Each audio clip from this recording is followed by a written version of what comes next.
La historia nos pertenece, nos otorga elementos para comprender el presente y, por lo tanto, actuar conscientemente en él. Interruptus. Escucha y comparte con nosotros la idea de que el pasado constituye lo que somos y lo que seremos en el futuro. Interruptus. Hacer época no es intervenir pasivamente en la cronología, es interrumpir el momento. Interruptus. Pasado es presente.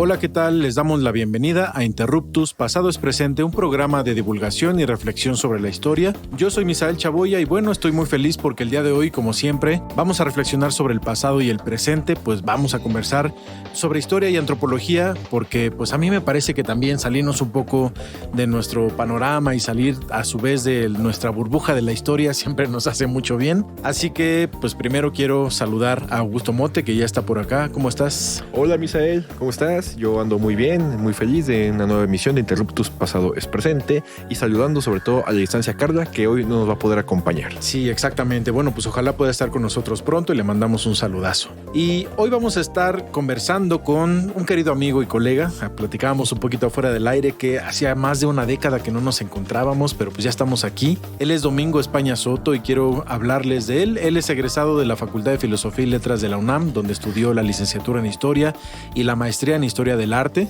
y actualmente estudia el doctorado en Antropología en la misma institución. Y Domingo, bueno, pues él se ha especializado en arte rupestre, en el estudio de las imágenes y la praxis ritual de los otomíes de la Sierra Madre Oriental, así que vamos a conversar con él sobre historia, antropología, sobre otomíes. Va a estar bien interesante este programa porque nos va a sacar un poco justamente pues de los temas habituales de Interruptus.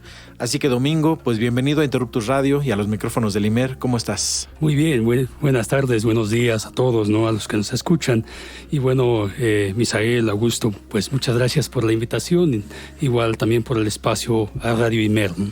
No, pues gracias a ti, verdad es un placer, ¿no? Que nos acompañes el día de hoy y sobre todo, ¿no? Pues es un programa que nos va a sacar un poco del nicho de la comodidad de la historia, ¿no? Como bien lo había mencionado Misael. No, pero siempre es bueno, ¿no? Salirse de la zona de confort y entrar en otras disciplinas, sobre todo, ¿no? El diálogo multidisciplinario siempre es importante, ¿no? Y no hay que quedarse nada más como desde una perspectiva. Y como bien lo había apuntado Misael, o sea, digamos que es lo que te voy a preguntar, nos va a ser como un poco reiterativo, ¿no? Desde cierta perspectiva, pero ¿qué nos podrías, digamos, para un público no especializado, qué se puede entender por arte rupestre? Y cómo se entiende el arte rupestre, digamos, desde una perspectiva del arte mismo, ¿no? Como concepción moderna. Sí, bueno, en términos generales, se trata sobre dibujos, grabados, pinturas elaboradas sobre la roca, en términos generales, ¿no? Hechos por determinados grupos culturales en determinadas épocas, tiempos, principalmente en el pasado, ¿no? Y tienen diversos fines. Quizás en algunos casos registran hechos históricos, en otros sacralizan a ciertas entidades. Se sacralizan el espacio, sacralizan el cerro, el agua, ciertas entidades, pero en otros tenemos escenas pues de cacería, de sacrificio, de rituales, de astronomía también. Y bueno, desde la historia del arte se estudia, se analiza el estilo, los trazos, el manejo del color, las técnicas, la iconografía también, y misma que se puede comparar con otros tiempos, otras culturas, en otros sitios, ¿no? Y además, pues México es un país que tiene una enorme diversidad de arte rupestre en distintas partes de México. En lo particular, creo que algunas de las pinturas rupestres que son más antiguas del continente se encuentran en Baja California, por ejemplo, algunas pinturas de hace 11,000 años, cosas pues que uno no se imagina, sí. Y que además pues son impresionantes cómo los seres humanos que han habitado todo este territorio que hoy llamamos México pues han dejado a través de su propia historia distintas formas de entender su mundo, ¿no? Los animales con los que se vinculan, el medio ambiente. Y bueno, a mí justamente me interesa preguntarte, Domingo, ¿cómo se estudia el arte rupestre? Es decir, en función de la antigüedad que tiene, desde la arqueología, pero en tu caso desde la antropología, ¿cómo nos podrías explicar esta parte que tú analizas? Sí, bueno, hay sitios que tienen como bien lo mencionas, 10.000, 10.500 años, 11.000 años para, por ejemplo, lo de Baja California.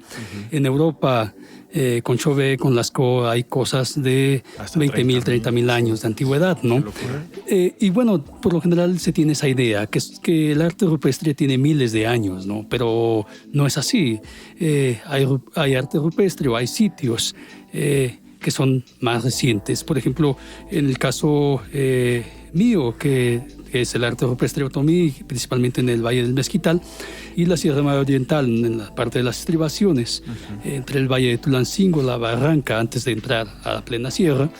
Es un arte rupestre que es de la época prehispánica y también de la época del contacto, y también colonial. Entonces, depende, no todo es tan antiguo como parece, ¿no? Claro. Y bueno, como se estudia desde la arqueología, por ejemplo, la arqueología y la historia del arte en el registro es casi similar, o debe de ser casi similar. Entonces hay asociaciones de investigadores de arte rupestre en los que se ha debatido, se ha dialogado y se ha homologado cómo estudiarlo, cómo registrarlo, ¿no? Principalmente. Por ejemplo, se hacen ciertas medidas, se hacen ciertas tomas de conjunto, panorámicas, de sitio, de escenas, de motivos. Por ejemplo, por cada motivo, que si tiene 500, pues no importa. Si tiene miles de motivos, también hasta ese detalle se llega. Pero después de ese tipo de registro, vienen los calcos digitales. O sea, se fotografía por medio de calco digital, computarizado.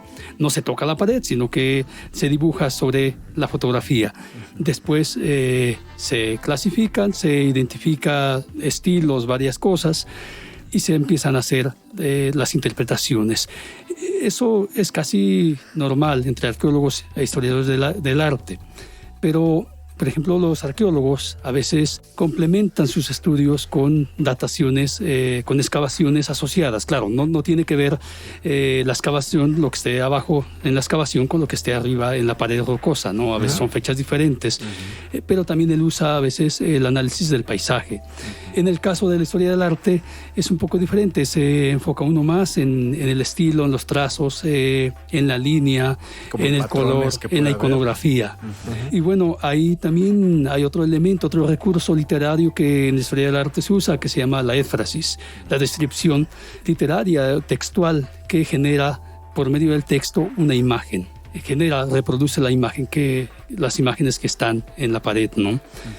Descriptivamente. ¿Qué otra cosa? Por ejemplo, y en la antropología, por ejemplo, que es un poco lo que yo combino, y que bueno, depende también. En mi caso, como ha habido cierta continuidad, en las creencias, en las ideas, se ha podido hacer un poco de analogía etnográfica. Y también ahí me ha llevado a mí a ver este tema sobre la agentividad de las imágenes, qué función tienen y qué, las imágenes en la pared están vivas, se les presentifica de acuerdo, por ejemplo, en mi caso, con los otomís y los otomís serranos, ¿no?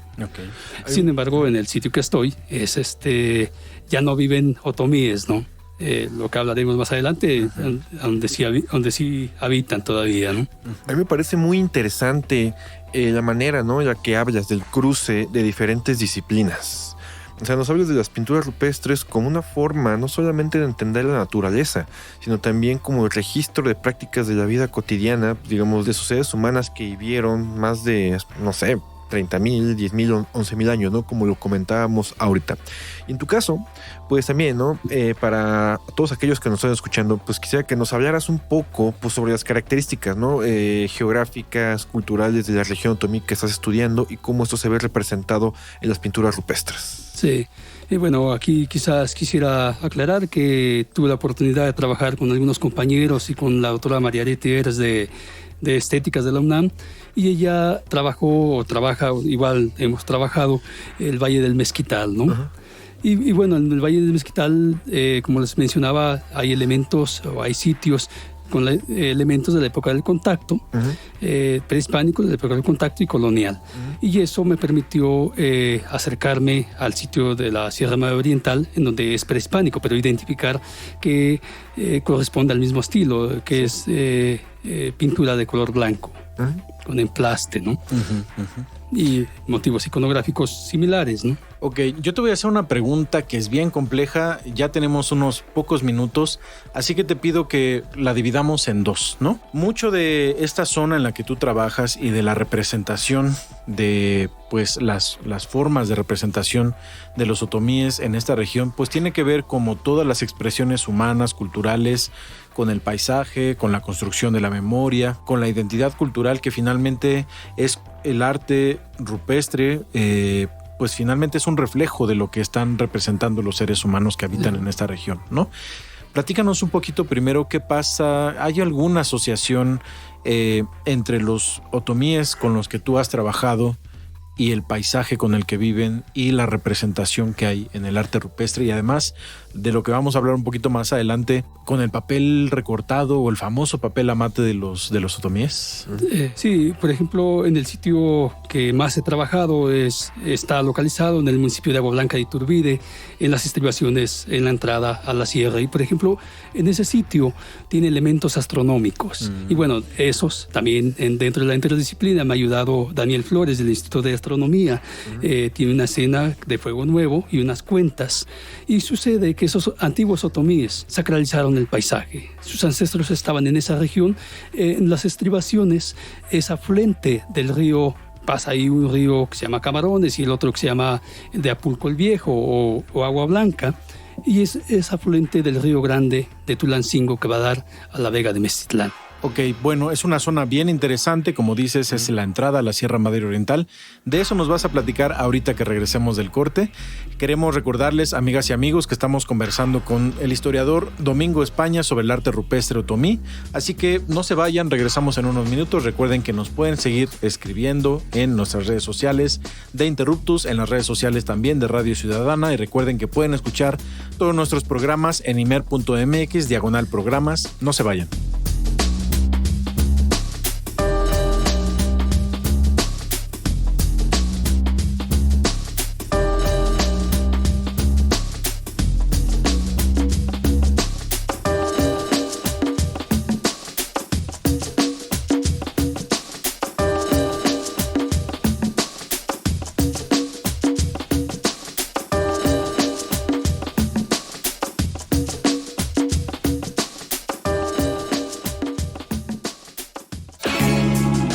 La historia es nuestra, porque la hacemos todos los días. En un momento continuamos. Interruptus. Pasado es presente.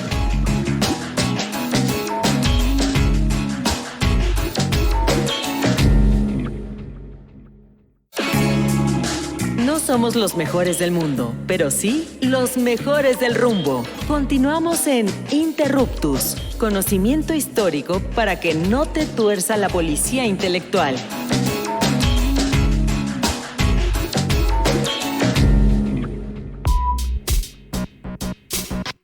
Amigas y amigos de Interruptus, ya estamos de vuelta en el segundo bloque de nuestro programa.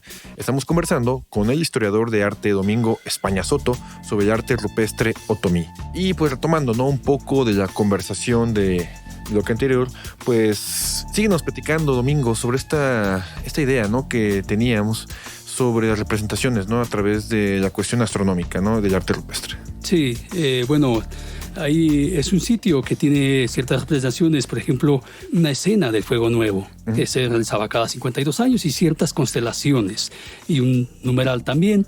Entonces eso ha permitido seguir trabajando en la cuestión de la astronomía y del fechamiento también.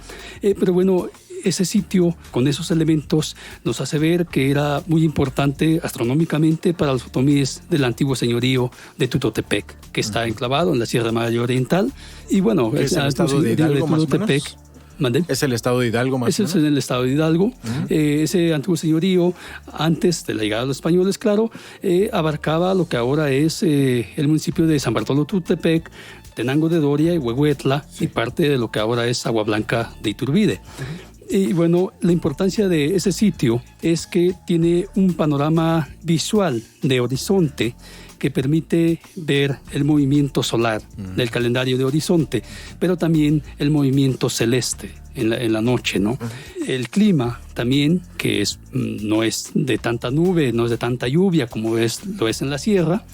Pero hay otro detalle que, por ejemplo, para los otomíes que vivían en Tulancingo y los que vivían en Mestitlán, que eran sus parientes, ellos se les inundaba periódicamente el río Grande, el río que conduce a la vega de Mestitlán. Entonces había que controlar estos ancestros, había que negociar con ellos para que no lloviese, para que lloviese lo necesario, lo suficiente, porque la vega en la parte de arriba, en las laderas, en la parte alta, es un poco semiárida, o sea, hay vegetación de nopales, de huizaches y otras cosas en la que la lluvia, la precipitación es muy escasa. Sin embargo, por medio del río y la vega es que tienen más de 2 cosechas al año, 3 cosechas, 4 cosechas al año. Entonces es gracias a estas entidades que ahí habitan, que están en la sierra. Sí, bueno, esto que hablas, pues evidentemente tiene toda una concepción muy interesante lo que nos comentas sobre paisaje, religiosidad, vinculación con el espacio, y obviamente eso también va a ser representado en el arte rupestre, ¿no?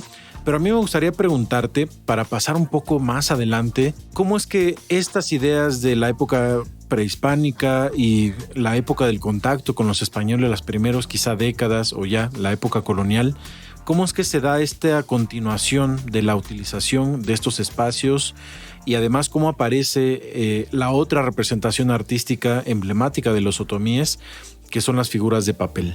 Es un paralelismo, digamos, se transpone lo que aparecía en los murales o en la pintura rupestre a papel recortado. No, bueno, yo ahí debo aclarar que cuando desde hace más de 10 años, 15 años que empecé con eso del arte rupestre, simultáneamente visitaba el municipio vecino de San Bartolo Tutepec, con los actuales otomíes, para hacer analogía etnográfica, para conocer este culto que ellos tienen a la roca, a los ancestros principalmente.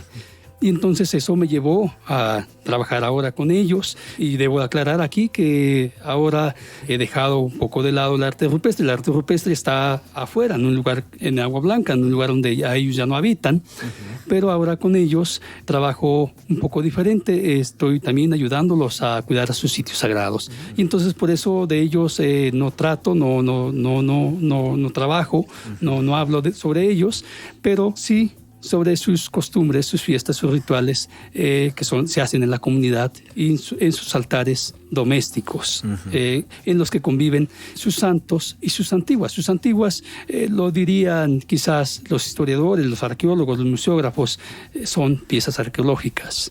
Para ellos serían eso. Para los otomíes son los antiguas. Tienen agencia, tienen vida, y siguen conviviendo en el altar. Y aparte de eso, ahí es donde se recorta el papel para activar, son figuras antropomorfas, para activar la agencia de estos ancestros. Pero hay ese recorte que es el ensaki de las entidades fastas o buenas, y hay otros recortes para los malos aires, para los muertos en desgracia, que esos con ellos se hace la limpia y se despojan, se llevan al monte, ¿no? Okay. A mí me sigue sorprendiendo esta manera en la que nos explicas, ¿no? Cómo llevas a cabo, ¿no? Justamente esta chamba, llevando a cabo, pues, este cruce. O sea, para nosotros como historiadores, pues, nos resulta, digamos, muy fácil, ¿no? Recurrir a los documentos, a las fuentes que están en los archivos, pero tú ya, digamos, estás vinculándote con las comunidades. Y a mí la pregunta que me viene a la mente, ¿no? Sobre todo, dice una palabra muy interesante: conservación. O sea, ¿qué pasa, digamos, desde las mismas comunidades otomíes o desde las instituciones para llevar a cabo la conservación del arte rupestre? ¿Qué nos podrías decir sobre ello? Bueno, del arte rupestre está abandonado. Está donde ya no habitan, donde habitan los mestizos. Es casi abandonado, casi desconocido su iconografía y su simbolismo. En la sierra no se necesita del arte rupestre, las mismas piedras, las mismas rocas, las mismas antiguas ahí están, y a ellos se les ofrenda. Y es muy diferente, son diferentes intereses por parte de la academia, de los políticos, de los presidentes, en cuanto a la cultura. Por ejemplo, para ellos la cultura se vive. La cultura son peticiones, son mandas, son ofrendas, son, ¿cómo decirlo?, promesas que hacen ante las entidades de que los ayuden con la salud, con el dinero, con el trabajo para cruzar a Estados Unidos. Entonces ese pasado, ellos conviven con sus ancestros. Y a la vez, como dicen ustedes en su logo, ¿no? El pasado es presente y también es futuro, ¿no? Sí.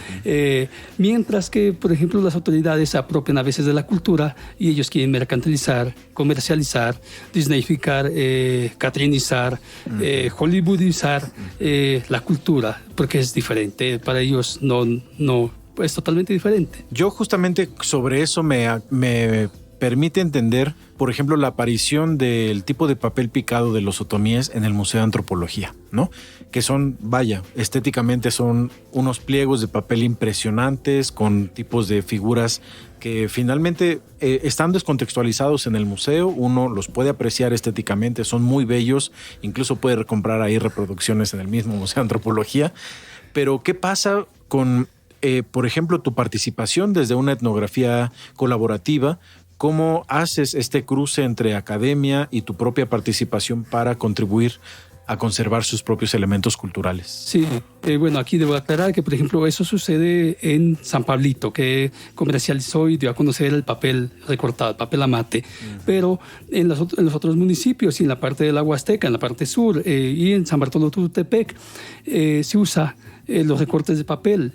Se usa papel de revolución, papel de estraza, papel china, papel metálico, diferentes tipos de papel. Entonces, no solamente es el papel amate. Y bueno, también, claro que no he dejado los documentos. Voy combinando documentos, estos procesos inquisitoriales. Y entonces mi compromiso es hacer una historia diferente, una lectura diferente que no demonice, que no sea impositiva desde la academia, que no sea tan colonialista, ¿no?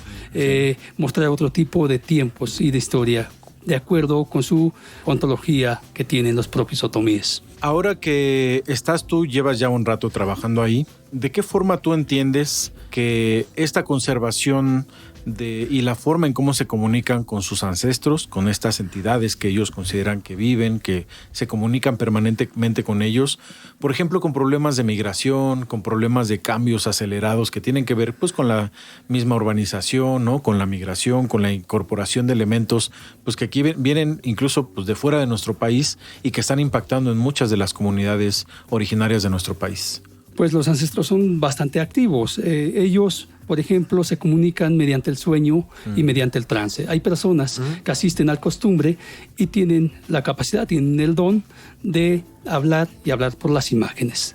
Por las imágenes, por los santos. Y, por ejemplo, hay un documento de 1769 en el que se acusa a los otomíes de ellos mencionar que son los hombres dioses.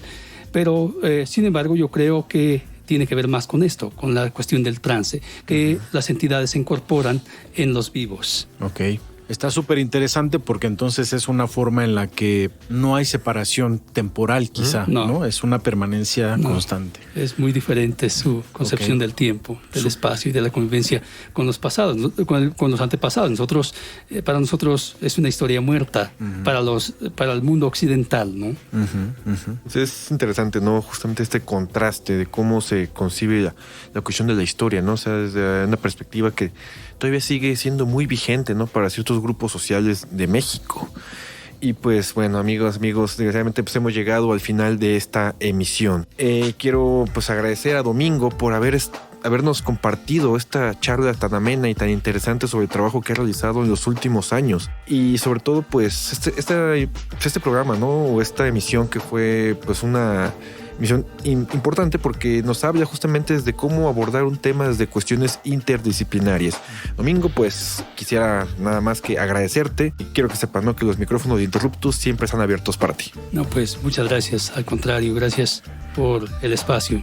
Estuvo buenísima esta plática del día de hoy, la verdad. Sí, la verdad es que teníamos que salir un poco de los cajones de la historia y qué bueno que lo hicimos con mi estimado amigo Domingo y bueno, pues les agradecemos. Sí, o sea, le agradecemos como siempre, ¿no? Al Instituto Mexicano de la Radio por este espacio que es público y en particular a nuestro productor estrella, Hernán Nájera, y a Edgar Zárate, ¿no? En los controles técnicos. Les invitamos a participar con sus preguntas y comentarios a través de las redes de Radio Ciudadana y a través de la página www.imer.mx/programas. Hasta la próxima. Adiós. Nos vemos. Gracias.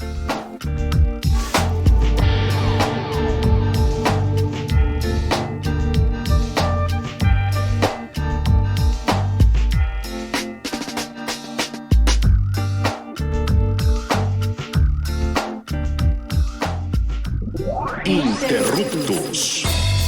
Los esperamos la próxima semana para seguir indagando en la diversidad cultural y social de México desde la mirada histórica. Interruptus. Porque comprender nuestro pasado es primordial para entender nuestro presente. Interruptus. Pasado es presente.